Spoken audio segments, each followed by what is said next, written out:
January 10, 1475. The frozen valleys of Moldavia echo with the thunder of 80,000 Ottoman soldiers marching through winter's grip. At their head rides Hatem Suleiman Pasha, general of Sultan Mahmud the Conqueror, the man who shattered the walls of Constantinople just 22 years before. Against this seemingly unstoppable force stands a small principality that few in Europe had even heard of. Leading barely 20,000 defenders is a 32-year-old prince who has already earned a fearsome reputation. This is the story of how one brilliant winter strategy delivered what Ottoman sources would call the worst ever defeat suffered by their empire. This is the day Stephen the Great turned winter itself into a weapon.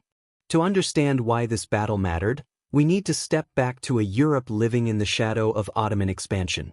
By 1475, Mahmud II had conquered Constantinople, crushed the Byzantine Empire, and turned the Black Sea into an Ottoman lake.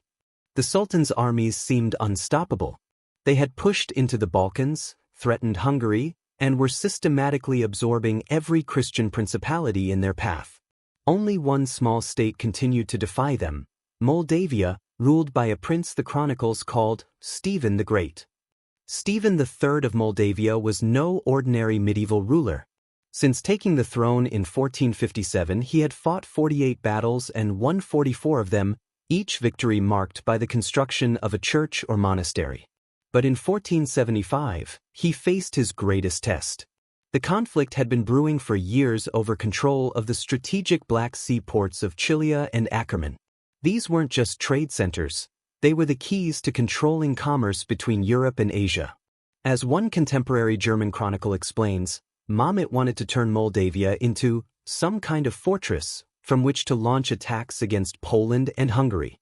When Stephen captured Chilia in 1465, refusing Ottoman demands to surrender it, he crossed a line that would lead inevitably to war. The Sultan's ultimatum was clear: surrender the fortress, come to Constantinople to pay homage, or face the consequences. Stephen's response was defiant. Rather than submit, he sent letters across Christian Europe, warning of further Ottoman expansion and pleading for support. But when the time came to face Mahmud's wrath, Stephen would stand largely alone. In September 1474, the Ottoman war machine began to move. Suleiman Pasha, fresh from the exhausting siege of Shkodër in Albania, received orders that revealed the scope of Mahmud's ambitions. According to Polish chronicler Jan Długas, Suleiman wasn't just meant to defeat Stephen, he was to advance into Poland, establish winter quarters, then unite with the Sultan's main army to invade Hungary in spring. This wasn't just a punitive expedition, it was the opening move in a grand strategy to conquer Christian Europe. The force Suleiman assembled was formidable: 30,000 cavalry, elite Sipahis and light Akinci raiders, elite Janissary infantry, Tatar horsemen from the steppes, 20,000 Bulgarian peasants to clear roads and build bridges. In total, estimates range from 60,000 to 80,000 men, supported by the turncoat Wallachian Prince Basarab Lyota with another 17,000 troops. Meanwhile, Stephen's call for Christian aid had met with disappointment. Hungary sent just 1,800 men. Poland contributed 2,000 horsemen. The Pope offered prayers and the title Champion of Christ, but no soldiers. Stephen would have to rely primarily on his own forces: 5,000 Sakauli soldiers from Transylvania, his professional army of heavy cavalry and infantry, 20 cannons, and most critically, 20,000 peasants armed with maces, bows, and whatever weapons they could craft. But Stephen had advantages the Ottomans couldn't see. He knew this land intimately: every valley, every river, every forest. And he had a weapon that had served him well before: winter itself.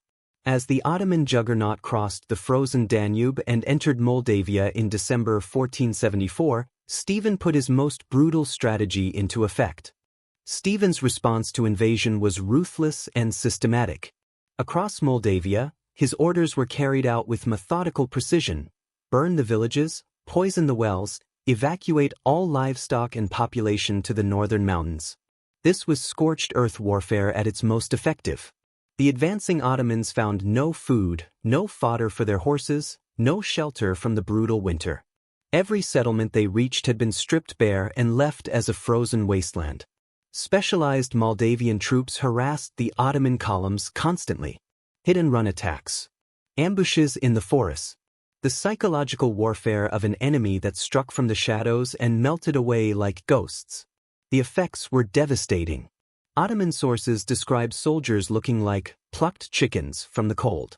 The month-long march from Shkodër through terrible weather and difficult terrain had already exhausted the troops. Now they faced an enemy that refused to give them respite. But Stephen's masterstroke was yet to come.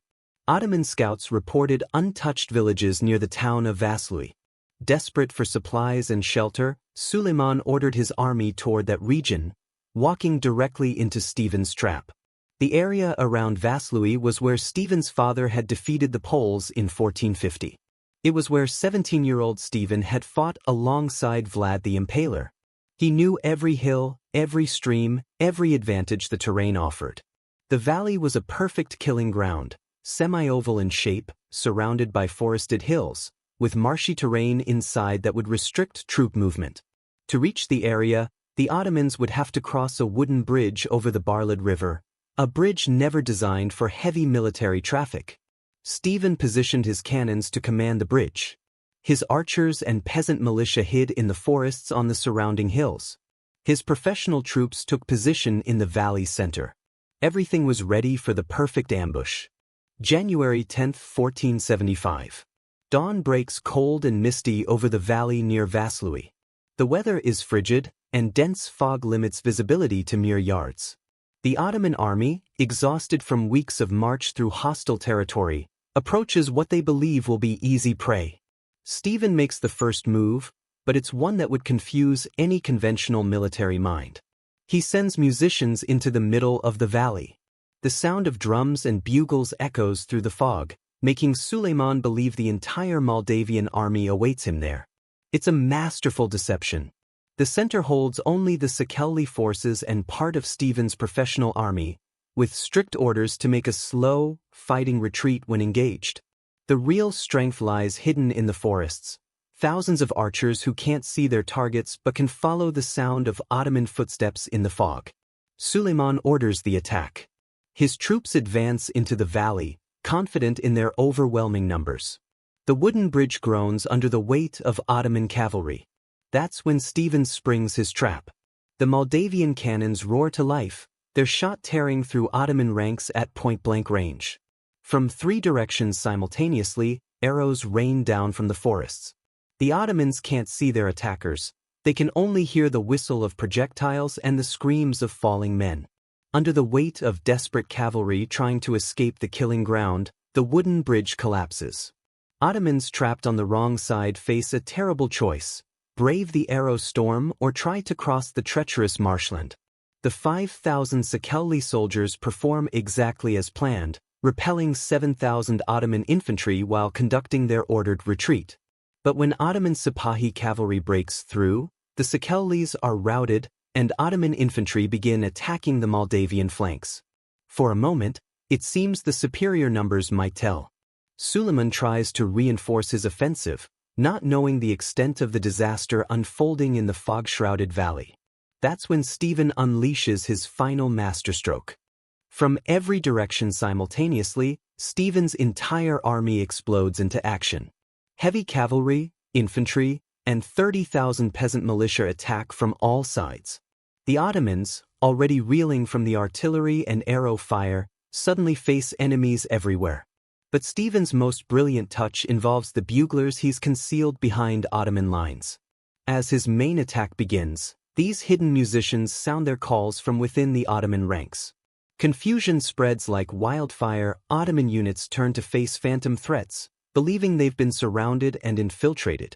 In the chaos and fog, Suleiman loses all control of his army. Units receive contradictory orders or no orders at all. The careful organization of the Ottoman military machine disintegrates into panicking fragments, fighting individual battles for survival.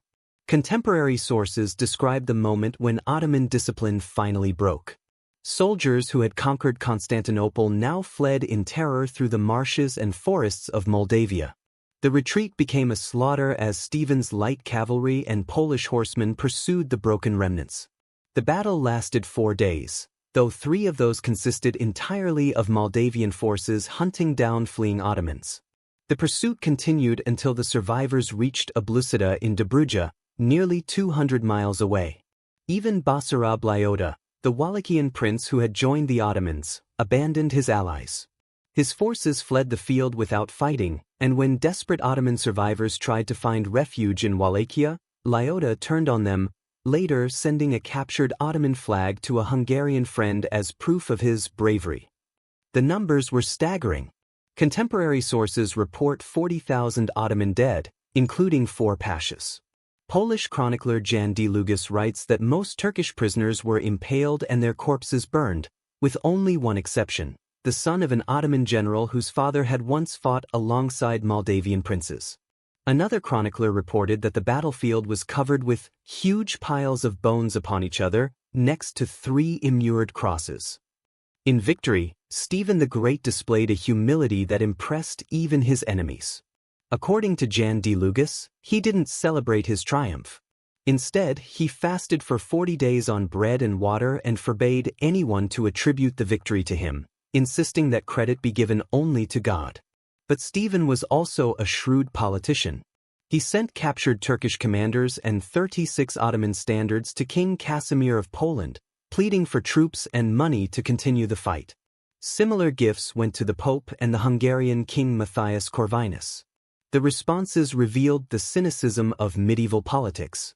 The arrogant Matthias wrote to European leaders claiming he had defeated the Turkish army with his own forces. The Pope denied Stephen help but awarded him the title Athleta Christi, Champion of Christ.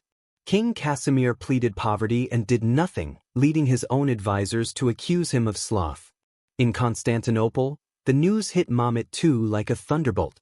Mara Brankovic, the former wife of his father, told Venetian envoys that the defeat was the worst the Ottomans had ever suffered. For several days, the Sultan refused to give audience to anyone. Stephen tried to capitalize on the victory, arguing that Mehmet's best troops were lost at Vaslui and that now was the time for a united Christian offensive. His arguments fell on deaf ears. Europe's rulers preferred to let Moldavia bear the burden of Ottoman resistance alone. The Sultan's response was swift and massive. In 1476, he personally led 150,000 men into Moldavia, supported by 30,000 Tatars and 10,000 Wallachians. At the Battle of Vaslui Alba, Stephen finally met his match and suffered a devastating defeat. But Vaslui had shown something crucial: the Ottomans weren't invincible. Stephen's victory demonstrated that superior tactics, intimate knowledge of terrain, and the intelligent use of weather could overcome even overwhelming numerical disadvantages. Modern historians recognize the Battle of Vaslui as one of the most brilliant tactical victories of the medieval period. Stephen's use of scorched earth warfare, psychological tactics, coordinated ambushes, and winter warfare created a template for resisting seemingly unstoppable empires. The Battle of Vaslui stands as one of history's perfect examples of how intelligence, preparation, and intimate knowledge of terrain can triumph over raw numerical superiority. Stephen the Great's victory didn't stop Ottoman expansion permanently, but it proved that even the mightiest empires had vulnerabilities.